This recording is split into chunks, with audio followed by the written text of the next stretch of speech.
কিছু করছে আর আমি একটা সামান্য মানুষ, আমার কোনো ক্ষমতা নেই যে আমি জনগণকে তাকিয়ে দেবো। আমি সেটা করি।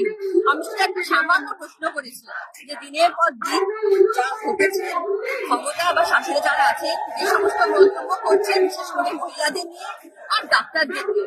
কারণ তার 2-3 দিন আগে একজন নেতা বলেছিলেন যে পুলিশ নিয়ে ওই জায়গাটা ঘিরে দিন, পুলিশদের আমি অর্ডার করছি যে ওখানে কাউকে ঢুকতে দেওয়া হবে না, ডাক্তারদের খেতে দেওয়া হবে না, জল দেওয়া হবে না, কোনো রকম ডাক্তারদের আপনারা আশেপাশে আসবেন না, খাবার দেবেন না।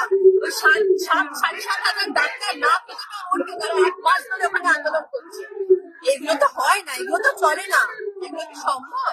আমরা ওদের পাশে ছিলাম, আমরা ওদের পাশে থাকবো, আবার যখন আন্দোলনে থাকবো। এই তো ওনারা ডিউটি জয়েন করেছেন, করেনি, একটা ভয়ঙ্কর পরিস্থিতি এসছে, ওনারা কিন্তু ডিউটি জয়েন করে গেছে। এই মানুষের ভোট, এই শিক্ষা ওনাদের আছে, তো এই ধমকা ধমকি দেবেন না যে আপনারা